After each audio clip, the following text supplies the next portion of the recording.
Good morning, Budget Committee. I'm Tom Boyott. I'm the Community Development Director in Development and Public Works. And today my goal is to present for you a high-level overview of Community Development's proposed 2023 operating budget. At a summary level, Community Development looks at the long-range future of Springfield through plans and projects. We review and permit construction and development within the city limits and the urban growth boundary. We manage federal and state housing and transportation programs, and we staff and deliver the capital infrastructure program, which you will find out more about those projects when you tune into City Engineer Jeff Pascal's capital budget presentation. I'd like to remind the committee members to jot down your specific questions, and please send those to our city budget officer, Neil Obringer, and we will be sure to get those addressed. So moving into the operating budget. Looking here at this summary of the operating budget, you can see that fiscal year 2023 is about $1.4 million below last year's amended budget. And basically there are two core reasons for that. The first is in the materials and services line. You'll see that we're holding off on budgeting our community development block grant funds until the federal award is known later this year. At that point, we'll amend those dollars back into the budget via the supplemental process, and that will bring our budget back up to about just 1% below last year. Something else that occurred last year is that we had $300,000 of coronavirus CDBG relief dollars. And that was a one-time distribution, so they won't be in this budget. And then, offsetting some of those reductions just a little bit is personal services, where we've increased staff a little bit in land use planning to help address new state mandates that I'll talk about a little bit later in the presentation. Those positions were added to last year's budget mid-cycle. And so that increase this year is just showing the full 12 months of those funded positions. And again, we'll see where that funding comes from. So this is expenditures by fund. And here we're just looking at the dollars that are allocated to community development's operating budget to support our services and where those dollars come from. We've got storm drainage, general fund, streets, sanitary sewer, the community development fund, which is our CDBG block grant area, building code, which is permits and inspections and certificates of occupancy, and then the special revenue fund, which is increased this year, which is how we're paying for those added planning staff to deal with state mandates. So there are 5 key service areas in community development. I gave you a snapshot of those early on, but I'd like to talk about the Springfield Development Center. It's our largest service area with 31 FTE and about half of the community development operating budget. Development Center staff review and approve land use applications, site plans, subdivisions, grading and drainage, building permits, and privately developed and constructed infrastructure that will be dedicated to the public. Other programs include survey, business licensing, code compliance, and staff in the Development Center supports the Historic Commission. We take a look at the capital infrastructure program, and that's basically where we're planning and building infrastructure needs of our growing community. We develop and deliver projects in our systems of pipes and streets, drainage ways, and buildings and facilities. The work includes preserving, upgrading, and replacing previous infrastructure investments. So things that have already built that need some help as they go through their life cycles. So we work on that, but we also build new facilities, which is a little more rare these days. But again, this is the operating side of the capital budget program that's contained here in community development. And the capital budget presentation is what's going to talk about the projects that we're looking forward to. Land use planning, again, we implement the state mandated Oregon planning program. This includes our Springfield Comprehensive Plan, the Metro Plan, the Springfield Transportation System Plan, various neighborhood and district refinement plans. This is the team that processes annexations and works on urbanizing our urban growth boundary land. We're responsible here for the development code and also staffing the planning commission. This group works on the city's housing strategy. And just to say it one more time, this is the area of staff increase. And what we're needing to do is implement new state climate and land use and housing and transportation mandates that are coming down in the form of administrative rules and also state legislation. Taking a quick look at federal housing and community services. This is where we manage our federal community development block grant and home investment partnership programs, the Springfield Home Ownership Down Payment Assistance and home repair programs. We're also staffing the Community Development Advisory Committee, the CDAC. And what the CDAC does is they advise the City Council on the awarding of CDBG and home funds in the community to partners who are going to develop and deliver products and services. And we, in this group, manage that program and those processes and contracts. Federal and state transportation program is another small program that helps us meet federal and state requirements and works to secure mostly federal funds for needed projects. This team supports the mayor and council's participation in the Central Lane Metropolitan Planning Organization and its Metropolitan Policy Committee, the MPC, and also representation at the Oregon Metropolitan Planning Organization Consortium. And just to note here, this is the program that brings in our federal transportation dollars, and examples of recent projects that have been funded through this funding stream include Franklin Boulevard, both phases 1 and 2, Mill Street reconstruction, and the numerous bicycle and pedestrian improvements that we've been able to build primarily around schools and between neighborhoods and schools. So I'm going to switch to the numbers here and just talk a little bit. These next 2 slides are going to give you an idea of how staff and budget are applied to the 5 key service areas. It's just a graphical way to see how resources are allocated. So, for example, both of these slides, this one and the next one I'm going to show you, will give you a really good sense of the priority allocation to development services, which is our development center. Typically, when you look at these slides and you see a higher dollar amount, and I'm going to shift to budget by service area and give you the example of federal housing, that's a fairly high dollar amount, shifting back for a staff of 2. And when you see those, that kind of small staff paired with larger dollars, that's going to indicate that a portion of that budget is passing through the city. In the federal housing example, those dollars are awarded out into the community. But in other places like federal transport and a little bit in capital infrastructure, some of these dollars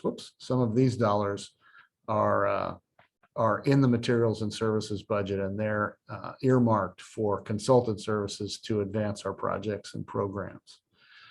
So just to keep this ball rolling, I'd like to talk a little bit about our 2022 accomplishments.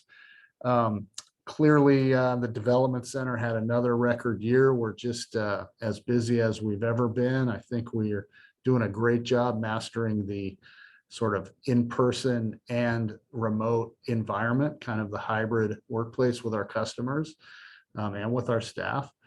I want to highlight Franklin Boulevard Phase 2. The cities of Eugene and Springfield, in partnership with LTD, received a very hard to get federal raise grant for $19.2 million, and we'll see about $7.5 million of that on the Springfield side with Franklin Phase 2. We're bringing the development code to adoption at this moment in time. It's already cleared both the city and county planning commissions, and we're hoping to have the city council and the board of county commissioners adopt these development code update amendments in June. or earlier, if at all possible.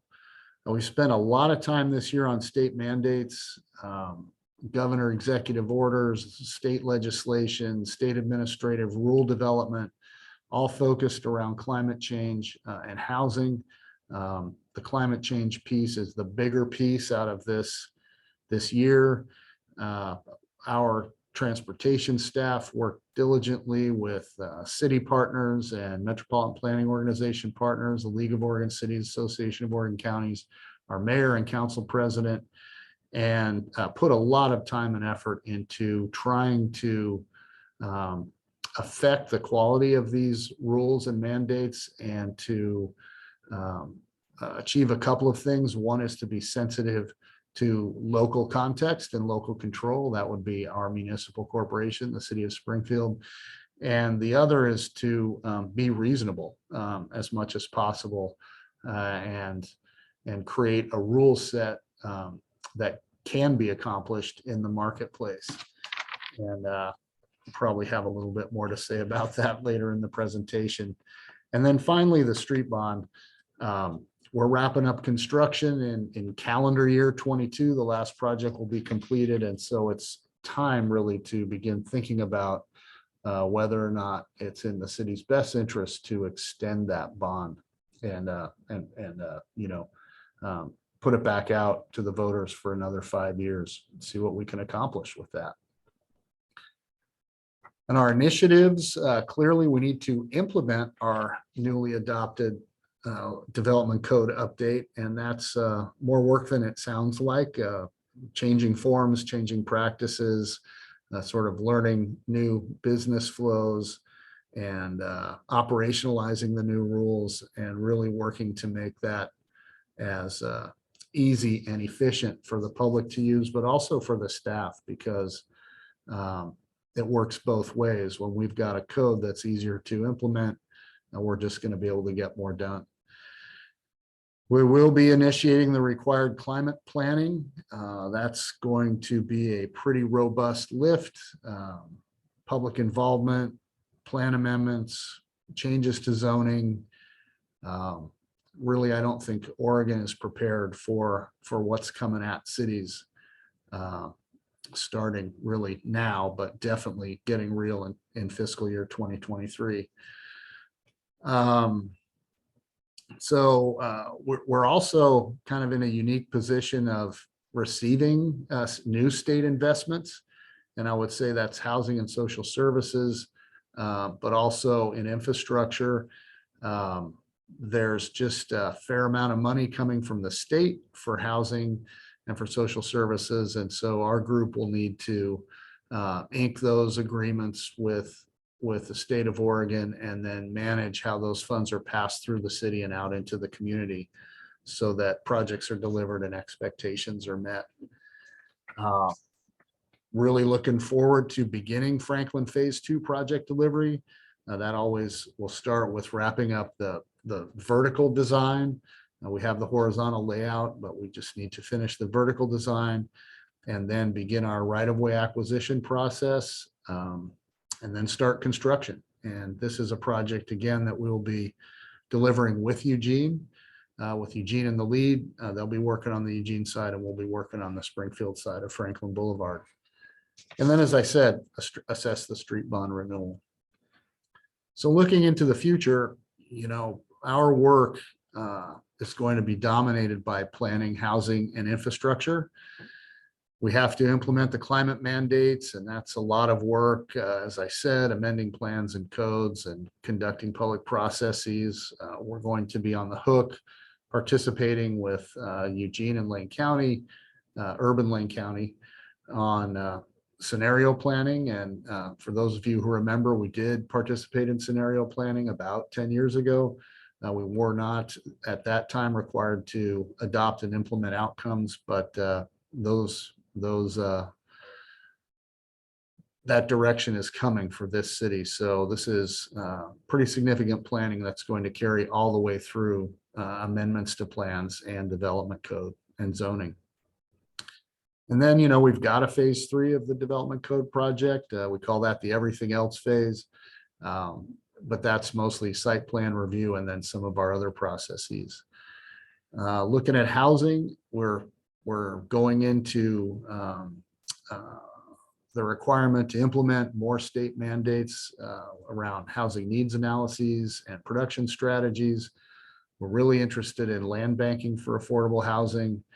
Land is the variable in the affordable housing equation that is really tough to acquire and hold on to and make available. So that's an effort.